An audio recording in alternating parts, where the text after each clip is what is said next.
Bonjour à tous.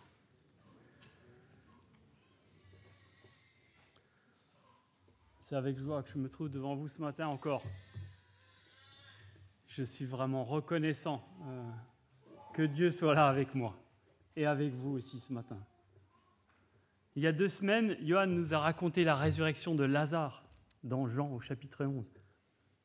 Et nous avons entendu Jésus affirmer « Je suis la résurrection et la vie ». La semaine dernière, nous avons suivi Jean-Jacques dans la vallée des ossements d'Ézéchiel, où nous nous sommes rappelés que seul l'Esprit de Dieu peut nous donner la vie. Des passages incroyables. Des histoires que nous affirmons être des réalités, pas des fictions. Des paroles que nous aimons entendre, qui nous poussent à chanter comme nous venons de le faire. Et c'est très bien, c'est le but de nos cultes. Reconnaître Jésus, roi, Dieu vivant, Dieu puissant. Le dimanche matin, quand nous sommes ensemble, j'aime l'idée d'être du côté du vainqueur. Mais je vous avoue que trop souvent, la semaine qui suit n'est pas aussi tranchée. Que le manque de foi et de confiance me gagne. Que la désobéissance et la rébellion m'assaillent. Que l'incrédulité me déboussole. Et aujourd'hui, je vous propose de regarder le chapitre 12 de Jean. Je vais lire à partir du chapitre 11, le verset 55, et jusqu'à la fin du chapitre 12.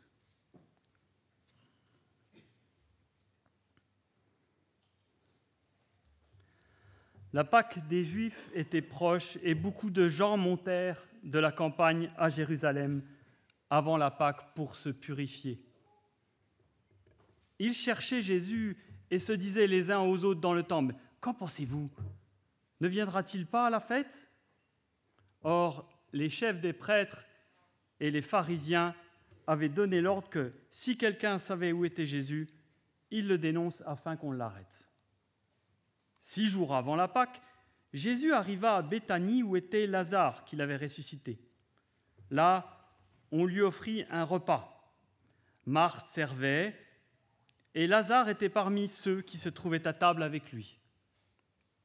Marie prit un demi-litre d'un parfum de nard pur très cher, en versa sur les pieds de Jésus et lui essuya les pieds avec ses cheveux.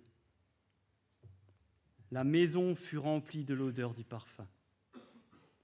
Un de ses disciples, Judas Iscariote, celui qui allait le trahir, dit « Pourquoi n'a-t-on pas vendu ce parfum 300 pièces d'argent pour les donner aux pauvres ?» Il disait cela non parce qu'il se souciait des pauvres, mais parce que c'était un voleur. Et comme il tenait la bourse, il prenait ce qu'on y mettait. Jésus dit alors « Laisse-la. Elle a gardé ce parfum pour le jour de mon ensevelissement. En effet, vous avez toujours les pauvres avec vous, tandis que moi, vous ne m'aurez pas toujours. » Une foule de Juifs apprirent que Jésus était à Béthanie. Ils y vinrent, non seulement à cause de lui, mais aussi pour voir Lazare, qu'il avait ressuscité. Les chefs des prêtres décidèrent de faire mourir aussi Lazare, parce que beaucoup de Juifs les quittaient et croyaient en Jésus à cause de lui. Le lendemain, une foule nombreuse de personnes venues à la fête apprirent que Jésus se rendait à Jérusalem. Elles prirent des branches de palmier et allèrent à sa rencontre en criant « Hosanna ! Béni soit celui qui vient au nom du Seigneur, le roi d'Israël !» Jésus trouva un ânon et s'assit dessus, conformément à ce qui est écrit. « N'aie pas peur, fille de Sion, voici ton roi qui vient, assis sur le petit d'une ânesse. » Sur le moment, ses disciples ne comprirent pas ce qui se passait, mais lorsque Jésus fut dans sa gloire, ils se souvinrent que ces choses étaient écrites à son sujet et qu'on les avait faites pour lui. Tous ceux qui étaient avec Jésus quand il avait appelé Lazare à sortir du tombeau et l'avait ressuscité lui rendaient témoignage.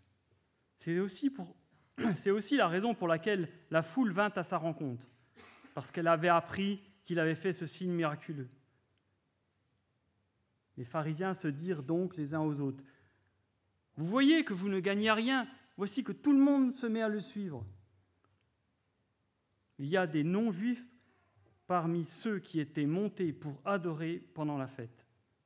Ils s'adressèrent à Philippe, qui était à Bethsaïda, en Galilée, et lui demandèrent « Seigneur, Seigneur, nous voudrions voir Jésus. » Philippe alla le dire à André, puis André et Philippe le dirent à Jésus. Jésus leur répondit « L'heure où le Fils de l'homme va être élevé dans sa gloire est venue. En vérité, je vous le dis, si le grain de blé tombé en terre ne meurt pas, il reste seul. Mais s'il meurt, il porte beaucoup de fruits. Celui qui aime sa vie la perdra, et celui qui déteste sa vie dans ce monde la conservera pour la vie éternelle. Si quelqu'un me sert, qu'il me suive. Et là où je suis, là aussi sera mon serviteur. Si quelqu'un me sert, le Père l'honorera. Maintenant, mon âme est troublée. Et que dirai-je ? Père, délivre-moi de cette heure ? Mais c'est pour cela que je suis venu jusqu'à cette heure. Père, révèle la gloire de ton nom. Une voix vint alors du ciel. J'ai révélé sa gloire et je la révélerai encore. La foule qui était là et qui avait entendu disait que c'était le tonnerre. D'autres disaient, c'est un ange lui a parlé. Jésus reprit la parole. Ce n'est pas à cause de moi que cette voix s'est fait entendre, c'est à cause de vous. C'est maintenant qu'a lieu le jugement de ce monde. C'est maintenant que le prince de ce monde va être jeté dehors. Et moi, quand j'aurai été élevé de la terre, j'attirerai tous les hommes à moi. Par ces paroles, il indiquait de quelle mort il allait mourir. La foule lui répondit, « Nous avons appris par la loi que le Messie vivra éternellement. Comment donc peux-tu dire, il faut que le Fils de l'homme soit élevé ? Qui est ce Fils de l'homme » Jésus leur dit, « La lumière est encore un peu de temps parmi vous. Marchez pendant que vous avez la lumière, afin que les ténèbres ne vous surprennent pas, car celui qui marche dans les ténèbres ne sait pas où il va. Pendant que vous avez la lumière, croyez en elle, afin de devenir des enfants de lumière. » Après avoir dit cela, Jésus s'en alla et se cacha loin d'eux. Malgré tous les signes miraculeux qu'il avait faits devant eux, ils ne croyaient pas en lui. Ainsi s'accomplit la parole annoncée par le prophète Ésaïe. « Seigneur, qui a cru à notre prédication et à qui le bras du Seigneur a-t-il été révélé ?» Ésaïe dit encore « Pourquoi ils ne pouvaient pas croire ? Il a aveuglé leurs yeux et il a endurci leur cœur pour qu'ils ne voient pas de leurs yeux, qu'ils ne comprennent pas dans leur cœur, qu'ils ne se convertissent pas et que je ne les guérisse pas. » Ésaïe dit cela lorsqu'il vit la gloire qui parla de lui. Cependant, même parmi les chefs, beaucoup crurent en lui. Mais à cause des pharisiens, ils ne le déclaraient pas, de crainte d'être exclus de la synagogue. En effet, ils aimèrent la gloire des hommes plus que la gloire de Dieu. Quant à Jésus, il s'écria, « Celui qui croit en moi ne croit pas seulement en moi, mais en celui qui m'a envoyé. Et celui qui me voit, voit celui qui m'a envoyé. Moi, la lumière, je suis venu dans le monde, afin que quiconque croit en moi ne reste pas dans les ténèbres. Si quelqu'un entend mes paroles mais n'y croit pas, ce n'est pas moi qui le juge, car je suis venu non pour juger le monde, mais pour le sauver. Celui qui me rejette et qui n'accepte pas mes paroles à son juge, la parole que j'ai annoncée, c'est elle qui le jugera, le dernier jour. En effet, je n'ai pas parlé de ma propre initiative, mais le Père qui m'a envoyé m'a prescrit lui-même ce que je dois dire et annoncer. Et je sais que son commandement est la vie éternelle. C'est pourquoi ce que j'annonce, je l'annonce comme le Père me l'a dit. Fin de notre lecture. Aujourd'hui, pour ce chapitre 12 de Jean, nous sommes immergés dans la foule qui se rend à Jérusalem pour la Pâque. de tous les horizons, des grappes humaines se forment en direction de la fête. L'auteur précise que, comme chaque année, nous sommes dans un temps qui précède l'événement, où les voyageurs se préparent et se purifient pour le jour. Mais l'ambiance de cette année est particulière. Un sujet occupe toutes les discussions.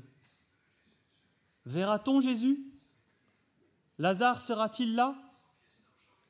La résurrection de ce dernier fait du bruit. Tout le monde semble ne penser qu'à ça.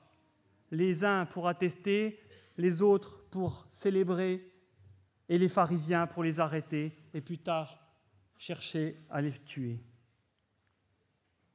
Non loin de là, 6 jours avant la Pâque, Jésus est bien dans la bonne direction. Il arrive à Béthanie, à 3 kilomètres de Jérusalem. Il est invité chez Simon. C'est un peu la fête avant la fête. On lui offre un festin. L'ambiance doit vraiment être joyeuse. La reconnaissance pour Jésus doit déborder. Lazare, le mort, est en vie. Il vit sa deuxième vie. Lui et d'autres sont à table avec Jésus. J'imagine que les retrouvailles sont émouvantes, beaucoup de choses à raconter.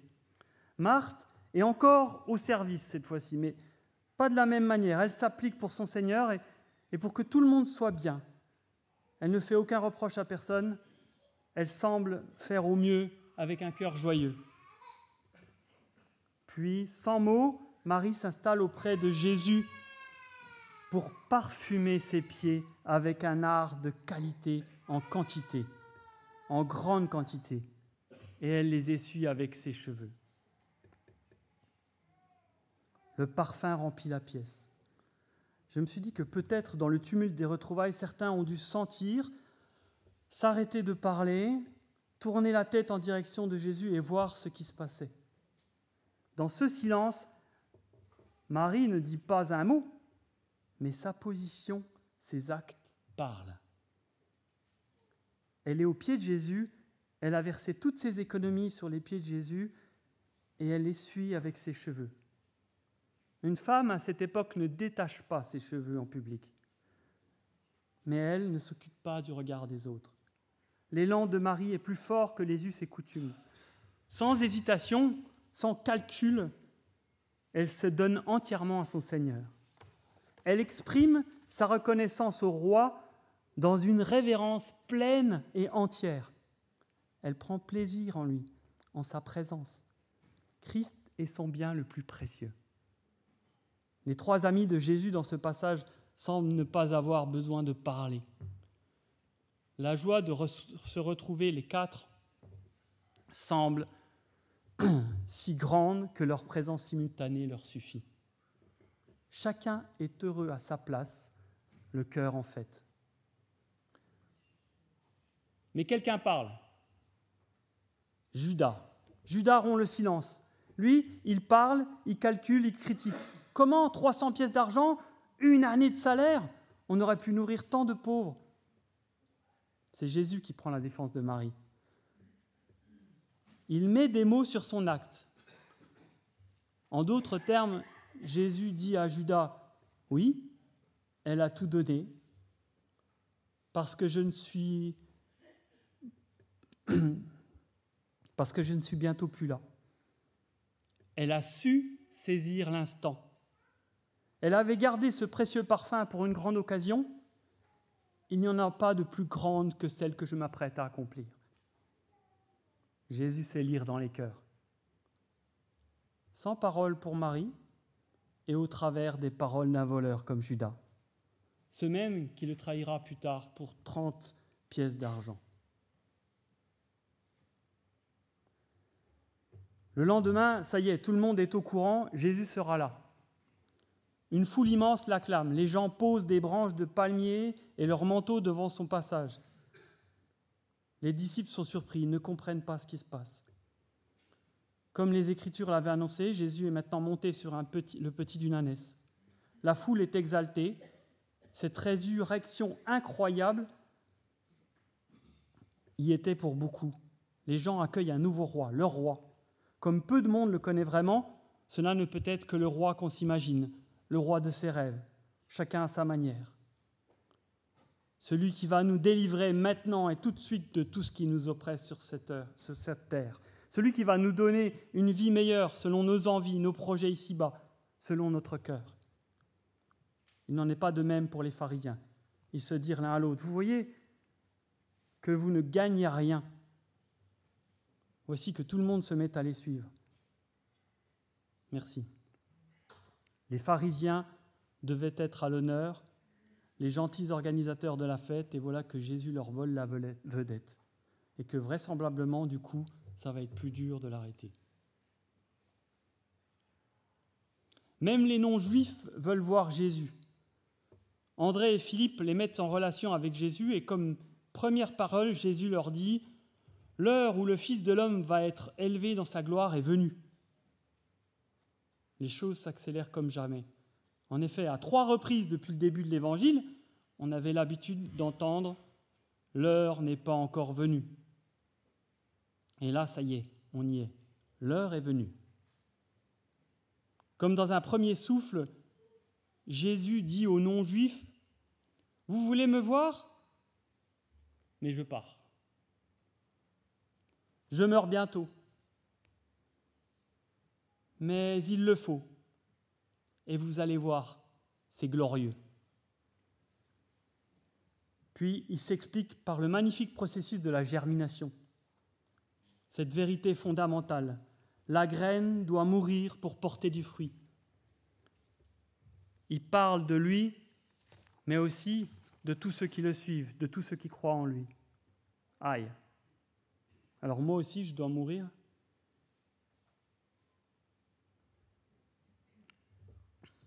Le verset 25.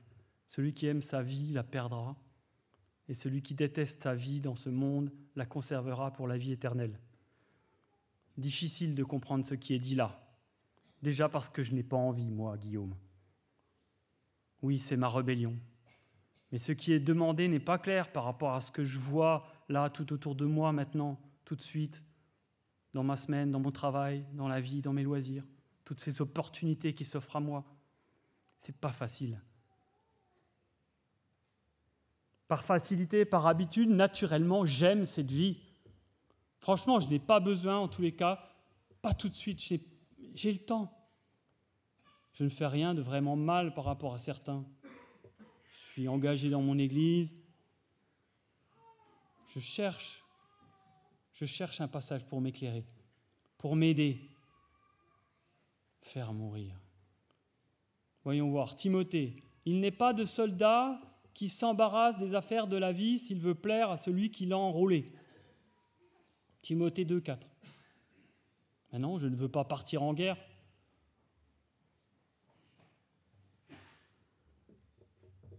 Si c'est ici, moi je suis tranquille. Dieu n'a pas fait cette belle terre et tous ses attraits pour que nous la boudions. Ça ne marche pas chez moi, ça ne marche pas. Continuons de réfléchir. Verset 26. Si quelqu'un me sert, qu'il me suive.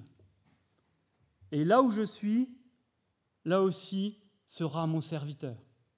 Si quelqu'un me sert, le Père l'honorera. Quel beau verset. D'accord, on dirait une vérité de la palisse. Si tu sers Christ, bien sûr que tu dois être avec lui. Sinon, comment saurais-tu ce que tu dois faire ? Et si tu le suis aussi, sinon, comment saurais-tu où aller ? Et surtout, quand je le sers,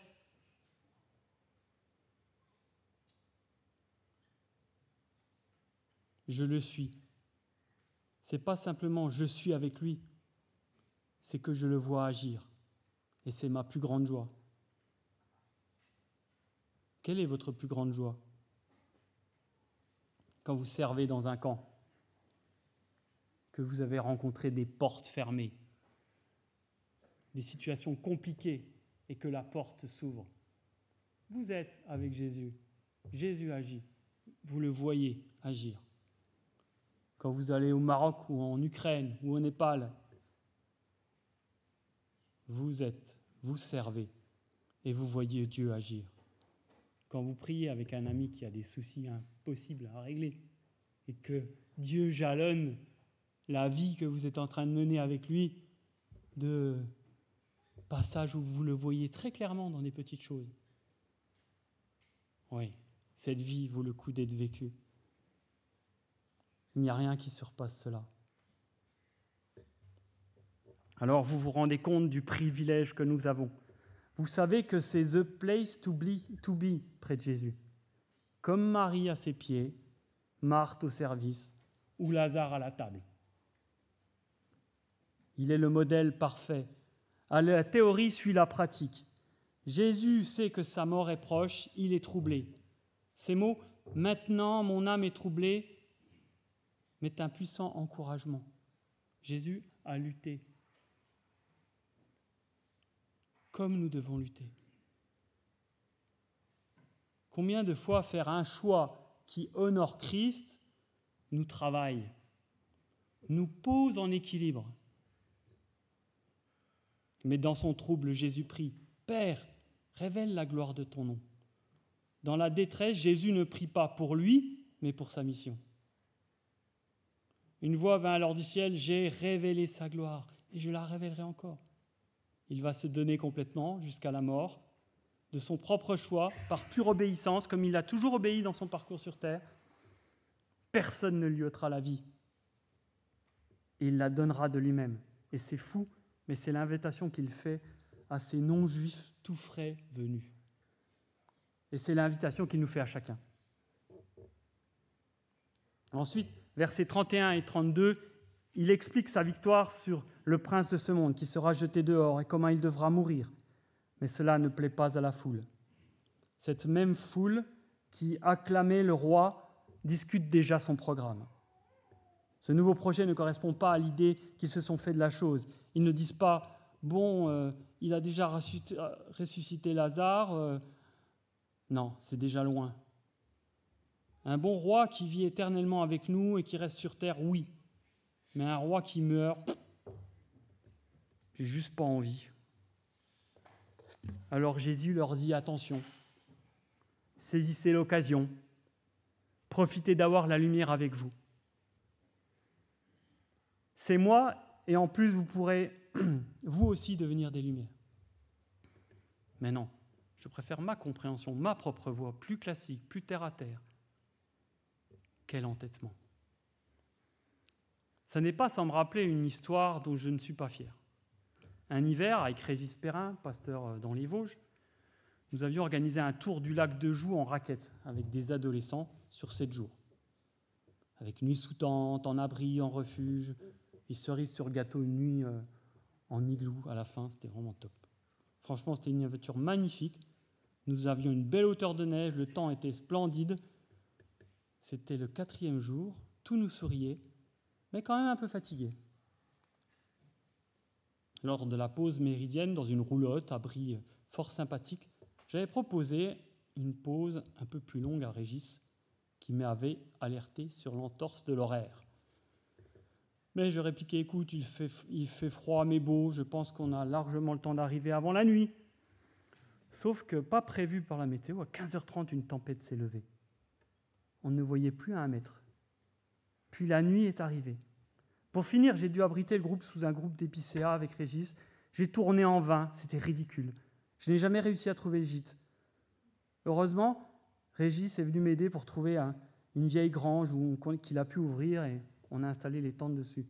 Mais cet après-midi, je me rappelle très bien, je ne voyais que les flocons qui tombaient devant ma frontale, très serrés. J'étais par moments giflé par le vent et les pointes de froid. Je me rappelle que j'ai beaucoup prié, supplié, pleuré, seul, à genoux dans la neige. J'étais fatigué, j'avais froid. Le vent m'avait fait tomber plusieurs fois. Je ne savais plus où j'étais. Je ne savais plus où j'allais. Mais le lendemain matin, le soleil était de retour, radieux. Nous avions dormi à moins de 200 mètres du refuge. Juste derrière une butte. Alors maintenant, quand j'entends « profite qu'il y ait de la lumière », ça fait écho en moi. Malgré, verset 37, malgré le grand nombre de signes miraculeux que Jésus a fait devant eux, ils ne croyaient pas en lui. Nous avons toujours tendance à croire que si parmi nos contemporains, il y avait un peu plus de miracles, un peu plus de guérison, alors les gens se convertiraient. Mais pourquoi aujourd'hui plus qu'à cette époque? Ensuite, ça se complique. Pourquoi n'ont-ils pas cru? Parce que Dieu a endurci leur cœur? C'est un passage difficile à comprendre. Et il faut se rappeler de l'ensemble des Écritures. Quand Dieu, dans Ézéchiel, dit « Car je ne désire pas la mort de ceux qui meurent, dit le Seigneur, l'Éternel. Convertissez-vous donc et vivez. » Ou Ézéchiel 33, 11. « Dis-leur, je suis vivant, dit le Seigneur, l'Éternel. Ce que je désire, ce n'est pas que le méchant meure, c'est qu'il change de conduite et qu'il vive. » Mais Jésus lit dans les cœurs, car le véritable obstacle à la conversion, c'est notre cœur. Quand Dieu endurcit le cœur de Pharaon, c'est qu'il sait lire dedans. On l'a vu avec Marie et Judas. Non, il ne se réjouit pas de l'endurcissement, mais il sait à l'avance. Et il se sert de l'état de cœur endurci pour dérouler, quoi qu'il arrive, son plan, faire éclater sa gloire, comme lors de la sortie d'Égypte. Au verset 42, on voit que beaucoup parmi les chefs crurent en lui, mais par peur d'exclusion, ils n'osaient pas le dire. Moi, je me reconnais très bien là. Plusieurs fois dans une semaine ordinaire, je pense que ce comportement révèle l'état d'esprit dans lequel je suis. Quand je pense comme ça, c'est que je roule pour mon compte, c'est que je suis mon petit roi, c'est que j'ai oublié mon objectif céleste. Je devrais dire comme Paul en Romains, « Car je n'ai point honte de l'Évangile. C'est une puissance de Dieu pour le salut de quiconque croit. » Mais écrasé par mon appétence pour la vie terrestre, je me tais. Voilà aussi pourquoi si peu de monde croit. C'est que trop souvent, nous oublions le cap, désorientés par les attraits de ce monde. Mais oui, on pourrait tomber dans un fatalisme. C'est dur, il n'y en a pas beaucoup qui se convertissent. À quoi bon? Même Jésus le dit en Matthieu 22, 14, à la fin de sa parabole sur le festin des noces, il dit « Car beaucoup sont appelés, mais peu sont élus. » Cependant, Jésus fait sa dernière intervention publique en s'écriant en résumé. Je fais vraiment un résumé avec une autre parole. « Je suis le chemin, la vérité, nul ne vient au Père que par moi. » Le roi de gloire, c'est lui. Il était là dès le commencement par sa parole. La lumière fut. Les autres ne sont que des ersatz sans aucune saveur qui nous mènent à la mort. Notre seule mission est de l'annoncer, comme il l'a annoncé, strictement, selon la parole de son Père. La seule solution pour transformer un cœur, c'est de le confronter à la parole de Dieu. Ni plus, ni moins, la parole, seulement la parole. C'est elle qui peut changer les vies.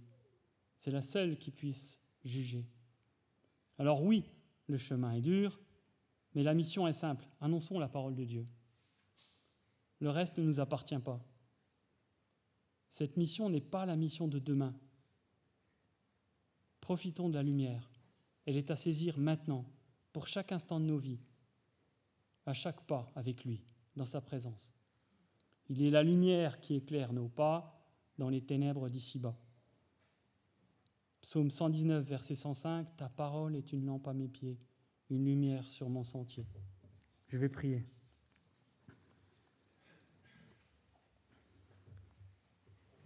Seigneur Jésus, on veut vraiment te dire merci pour l'exemple de Marie. Elle a simplement cheminé avec toi, tu as fait des choses dans sa vie sur terre qu'elle n'a ni imaginé ni espéré. Et merci pour ce parfum, le parfum de son adoration qui vient jusqu'à nous aujourd'hui. Merci notre Dieu parce que tu ne désires pas moins pour chacune de nos vies, aujourd'hui, ici-bas. Seigneur, tu connais nos cœurs, sonde-nous, ô Dieu, et connais-les. Éprouve-nous et connais nos pensées. Regarde si nous sommes sur une mauvaise voie et conduis-nous sur la voie de l'éternité.